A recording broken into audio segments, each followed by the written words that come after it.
জুলাই সনদের আইনি ভিত্তি সুষ্ঠু নির্বাচন, সংসদে ২ কক্ষে পিআর পদ্ধতিতে নির্বাচনের দাবিতে আন্দোলন করছে জামায়াতে ইসলামী। ভারতীয় পত্রিকা এই সময়কে দেয়া সাক্ষাৎকারে বিএনপিকে চাপে রাখতে এই আন্দোলন বলে মন্তব্য করেন দলটির মহাসচিব মির্জা ফখরুল ইসলাম আলমগীর। এছাড়াও বিস্ফোরক সব মন্তব্য করেন যা ঝড় তুলেছে রাজনীতিতে।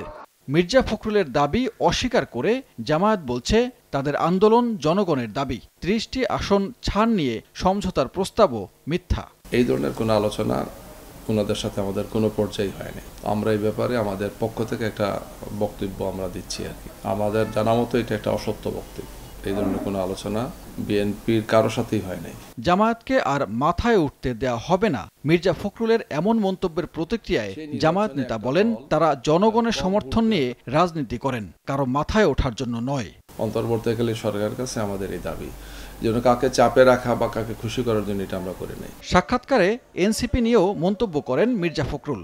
বলেন, এনসিপির ডাকে এখন আর লোক আসে না। এই বক্তব্যের বিরোধিতা করে এনসিপি বলছে, জুলাই পদযাত্রায় বিপুল জনসমর্থন মিলেছে, বরং গত ১৭ বছরে বিএনপিকেই ছোট দল মনে হয়েছে। আওয়ামী লীগ ও ১৪ দলকে নির্বাচনে অংশগ্রহণের সুযোগ দেওয়ার পক্ষে থাকায় মির্জা ফখরুলের বক্তব্যের নিন্দা জানিয়ে বিষয়টি নির্বাচন ভণ্ডুলের ষড়যন্ত্র বলে মন্তব্য করেন সরওয়ার তুষার।